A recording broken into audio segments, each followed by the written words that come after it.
Hey there, I'm Lindsay Dreyer, and this is the Happy Agent Co. podcast, the real estate podcast for real estate agents and team leads who want to build a business that actually feels good. I've been in real estate for over 20 years, and I created this show because I was tired of the same old one-size-fits-all advice.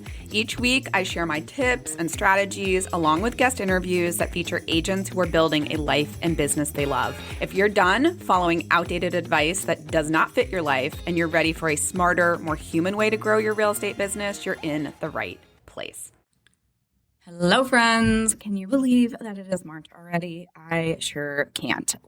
Thank you for tuning in. I am Lindsay Dreyer, brokerage owner, mom of three, and a real estate coach to top producing agents to try to help them get a handle on their business and really help them have a life. Today, we are talking about how to talk to sellers who still think it is 2021 or are stuck in the past. If you have taken a listing appointment in the past year, I think you know exactly what I'm talking about. You walk in, you bring your comparable analysis, and you're explaining what's going on in the market. You're showing them the data, and then they look at you like you've lost your mind. It's like you killed their baby. You're like, I'm really sorry, but we can't get $1 million for your house anymore. You'll hear things like, but my neighbor sold for $50,000 over asking 2 or 3 years ago or in 2021. We were told by my friend that we would get multiple offers, or we were told by another agent we get multiple offers. Another agent we interviewed said we could list high and come down if we needed to. And honestly, you're probably sitting there thinking, like, how do I tell them that this was 3 years ago and the world has completely changed? So here's the thing. This isn't about seller education. This isn't about showing them more data or pulling up the MLS on your phone. They've seen the data. You showed it to them. They just don't want to believe that it applies to them. It's like parents. All of our babies are special. So today we're talking about how to have these conversations without losing the listing, without getting into a fight with them, and without walking away feeling like you just wasted 2 hours of your life. So this is how do we talk to sellers who still think it is 2021. I want to address a little bit around why this is happening and why it's not necessarily their fault. I think that the frenzy market hangover is absolutely a real thing. For so many years, sellers were told that they could literally do anything. They could overprice their listing and get it. They didn't have to make improvements to their house and they'd still get multiple offers. They could be stubborn and still get top dollar for their home. It would still sell the first weekend on the market. And because that was happening for so long, that became the baseline. And it's really hard to shift out of that because we are dealing with one of the largest assets that people have. And it is a lot of money. So when a lot of money is on the line, the stakes are so much higher. I also think they're not necessarily being difficult. They're really trying to be rational. So like from their perspective, and like let's jump in their shoes, right? Nothing actually feels different to them. Like their house didn't change, their neighborhood didn't change. Maybe their neighborhood even got better. So why would the price change? Because they don't live and breathe real estate like we do. Like they aren't keeping track of like what monthly payments are, what interest rates are. And that really is the key. The other piece that isn't helping and why it's not their fault is that the media has mixed message phobia or obia, whatever we're going to call it. But it's like they're constantly sending mixed messages. So the headlines swing from like housing market crash to now's the time to sell to everyone's getting multiple offers to whatever. And it just depends on the week. So sellers are confused, and rightly so, they're a little defensive because this is a massive transaction for them. They want to get the most money. And the other piece is they're not experts at it. Like this isn't something they do day in, day out like we do. And so they're stepping into the situation or they really don't actually understand what's going on, or maybe they do, but they just don't want to come to terms with it. So before you even walk into that listing appointment, I think you need to shift your mindset of this isn't about you versus them. This is about you and them on the same team versus outdated information or outdated expectations. And I want you to keep in mind that you're not there to win an argument. Like, you're not there to like conquer them, but you're there to give them clarity on what their situation is so they can make a good decision. And that's really it, is that we are hopefully giving them enough information. We are discussing everything with them to lead them to a place where they get good info. There are 4 conversations that I feel like you need to be able to have with sellers. But before we dive into that, I want to just make a little plug for data. Data is really important. So if you don't have a good data source that really can pinpoint that specific micro area, you need to be able to pull days on market. You need to be able to pull original list price to sale price ratio. You need to be able to pull that really important data.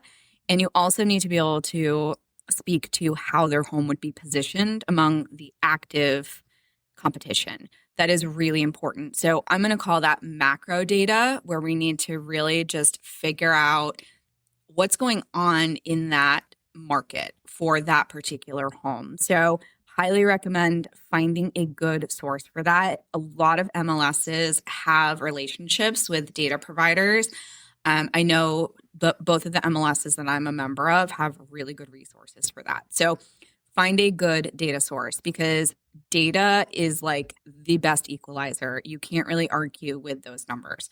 The second piece is that you want to know your numbers. And that's why I track everything in my deal dashboard, which you can grab for free at happyagent.co/dashboard. It's super simple and it takes 5 minutes to set up. And then that's going to give you your numbers. So that's going to track your days on market. That's going to track your list price to sale price ratio. That's going to give you information that you can then come armed to back up your statistics. Like, you can use that as a selling point, which is the market's performing at 98.2% in terms of list price to sale price ratio, whereas my stat is I'm at 100.1 or whatever it is. So having that information, again, it's not like it's great because you're not just bloviating, you're not just making stuff up. So if you want to start tracking your deals, you can get the deal dashboard, which is totally free at happyagent.co/dashboard. And besides just tracking your numbers, it has some like cool like goal calculators and like lead source calculators. So take advantage of it. It's really great. Diving into the 4 conversations you need to have. So I'm going to give you 4 frameworks that I use in every listing appointment. And these are especially helpful when I can tell that the seller's stuck in pricing in the past. So these aren't scripts, because I do not believe in scripts. I think they're gross, but they're just approaches and you can adapt them to your voice, but the structure does work. So conversation 1 is you need to acknowledge their reality without agreeing with it. So this is really like empathy and listening 101. So I don't want you to fight their story. Like, let them talk about it and then you're going to validate it. So for example, this is how it might sound. You're right. In 2021, homes in this neighborhood were getting $550,000, and that is totally real. And if we were having this conversation 5 years ago, I would be giving you completely different advice. But here's what's shifted since then, and here's why it matters for you and your timeline and your goals. So that is really the framework of it. And you can riff on it as much as you want. You can throw in like, here's what's changed. Interest rates were 2.8% back then. The monthly payment would be X. And now they're at 6% and the monthly payment is X. And so that means that the buyer pool for your $550,000 house has shrunk by about 30%. So it just means that we have fewer buyers who can afford that monthly payment.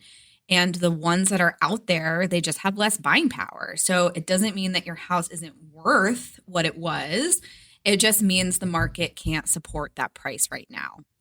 And the really important takeaway on this is that I didn't say you're wrong. I said, here's the context. And that's a really valuable skill that you have as a real estate agent, or that you should develop, is painting the picture of the context. Like, we are not operating in a vacuum. We are operating in an environment, which could be what's happening in your particular neighborhood, your city, your state, the country, the economy, interest rates. And so you're there to tell the story.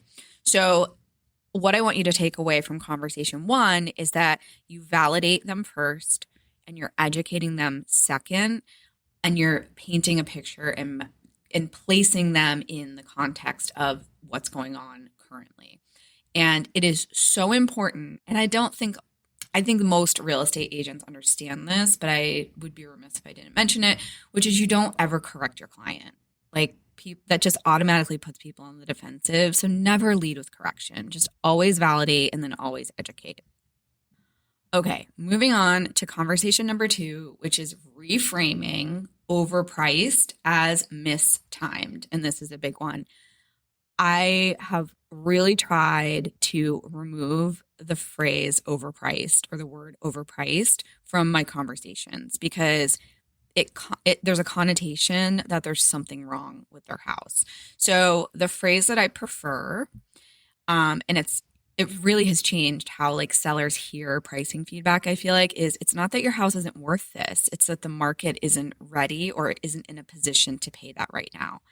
And I think that subtle phrasing really helps to take the emotion out of it, because when you say your house is overpriced, like if someone said that to you, how would you feel? You're going to hear like, my house isn't good enough. But when you say the market isn't ready, you're separating the house and the price. Like, they're not linked. And that really helps to make a difference when you're talking to people. So examples of like how you can like jump into this further. So another thing you could potentially say is, in a different rate environment, we'd be having a totally different conversation. Or in a different economic environment, we'd be having a totally different conversation. If we were 6 months into a spring market with lower rates, I would price this differently. But pricing today, this is what I would recommend. That's another piece, is like pricing today. This is what I'd recommend. I don't know about the markets you're in, but mine are changing literally weekly, like monthly, because the competition can come on the market and like totally skew the strategy and your positioning. So that's another really important piece, is in your listing conversations, is to make sure that you're saying, look, pricing is fluctuating. We are in an environment where it is changing on a weekly basis. So if I were to price your home or list your home,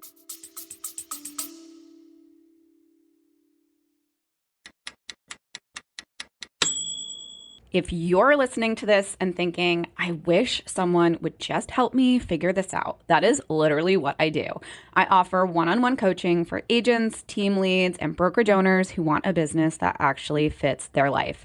No trendy tactics, no burnout, just clarity, systems, and support. Book your free discovery call at happyagent.co/coaching. Also, link is in the show notes. Now, back to the episode. This is the price that I would recommend. Now, once we get closer to going to market, or we decide on our list date, that's when we will reevaluate pricing to make sure that we are positioned as best we can be in the market. So my advice is, don't ever commit to a price until you are listing, because that positioning amongst your competition is so crucial. Okay, diving into conversation number 3. It is all about walking them through the real cost of overpricing. And this is where we get a little bit tactical, because I think a lot of sellers think we'll just start high and we'll come down if we need to. And I think it's so important that we get them to understand that that strategy has a cost. So here's basically what I would say. Here's what typically happens when we start too high.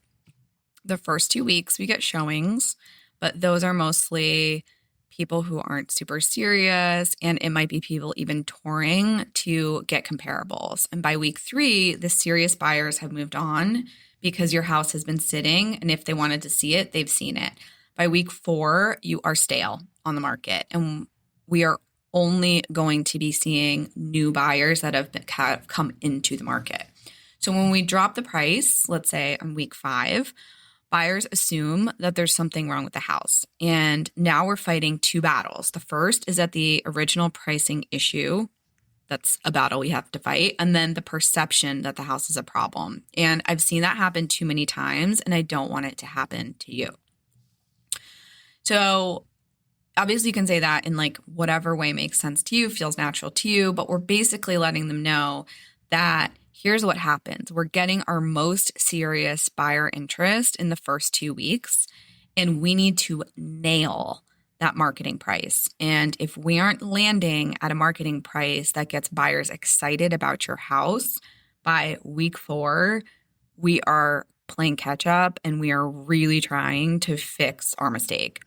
This is also where you can get into your market stats. Like, I think pulling specific examples of homes that overpriced and are now chasing the market are so impactful, where find a house that's similar to their house, that's active, and show them the journey that that seller has been taking. Like, show them what the original price was, show all the price reductions, and show that it's still on the market. I know that we all have those examples, and I feel like it's more and more common. So showing them these like cautionary tales can also be really impactful. This also comes back to your data source of showing like what's average days on market. If it's 18 days, it means we should be under contract within 18 days. And if we aren't, it means that we are not aligned because we haven't hit the average days on market. So you can use whatever tools you want to use, but I do think it is important to walk them through the cost of overpricing, because we all know that if you don't nail that launch period, it's a uphill battle from there. Like, nailing the launch period with the right price, the right positioning, the right product, like that is so crucial. So don't just tell them that overpricing is bad. Show them the math, show them the cautionary tales, and really paint the picture on here's what could happen and here's why it's going to hurt you. The last conversation is giving them a choice and not giving them an ultimatum. So this is where I put the ball in their court and let them decide, because at the end of the day, it is their house. I control the process. They control the decisions. So I'll give them 2 options, which is we can test at the higher price if you want. Like, we can do that. But I need you to know that that's a risky strategy. And I would also need you to commit to a price adjustment timeline if it doesn't work within the first 2 weeks, or we don't get an offer within the first 3 weeks. Or we can strategically price it from the start and give ourselves the best shot at the cleanest offers, potentially multiple offers. But either way, I'm with you. We can either start at the higher price with predetermined price adjustments, or we just nail our marketing price right off the bat and try to capture the most buyer interest. And then I just stop talking and I let them choose. They'll probably ask questions. This is a hard decision, but a lot of times they will realize that nailing the marketing price, really being aggressive about your launch, is the right choice. So ultimately, it is their choice, right? We can't make somebody do something. So this isn't about controlling them, but it is about giving them agency within the reality and what you're willing to do as a listing agent. I also find that by giving them the choice, they don't feel like they're steamrolled. They feel like they're like they have a choice. And I think we all as human beings want to know that we have a choice. And so ultimately, you're the expert. You're the one that's given them the information, educated them, but they are the decision maker and you have to let them choose. So I'm sure some of you are like, okay, so I've done all this, Lindsay. What do I do when they just won't listen to me? And seriously, sometimes you'll do all this. You'll validate them, you'll educate them, you'll show them the data, you give them their options, and they still want to list at a price that makes no sense. Like in no universe would you ever get this price. So what do? You have three choices. Number one, you take the listing anyway, and you know it's going to sit, and you plan for the price reduction conversation in 3 weeks. Number two, you walk away. And I know that might seem scary or feel a little dramatic, but if you genuinely believe that the listing will hurt your reputation, which honestly, we don't talk about that enough, or it's a waste of your time, also don't talk about that enough either. It's okay to say, I don't think I'm the right agent for what you're trying to do. And I think we are now in a market where more agents probably need to walk away, or they need to get better at their negotiation skills when it comes to taking a listing. So we have option one, take the listing anyway. Option two, walk away. And number three is, I think, the middle ground, which is take the listing with a clear built-in price adjustment agreement. We'll try this price for 30 days. If we don't have an offer by then, we drop it to X. And are you good with that? And so there really is no right answer here. It just depends on your capacity, the market you're in, your relationship with the seller, your broader marketing goals. But what you shouldn't do is take a bad listing and then resent the seller for it, because ultimately that's on you. Sorry, tough love, but it is. I remember there was a listing I took and it was just a disaster. I knew it from the get-go. The seller was in a tight financial position, which I felt really bad for them, which is actually what made me take it. And they did not have money for improvements. They did not have money for staging. They just didn't have money, and they had already moved out, so it was vacant. And that listing took forever to sell. And ultimately, the seller had to be in a kind of crappy financial position and take money out of retirement to make the deal work. So it was hard. And like what I learned was I can feel bad for people. I can be empathetic to their situation, but it doesn't mean that I need to be a martyr. And I don't have to take listings that aren't going to sell or going to be more trouble than they're worth. So I want you to realize it's important that you need to protect your energy, and not every listing is worth it. I'm not going to lie, like these conversations are hard and a lot of it comes with practice, but I think it's hard now because the market shifted faster than like seller psychology did. So sellers are really still kind of catching up, and that's not your fault. That's not their fault. It just is what it is. And your job isn't to like force them into reality.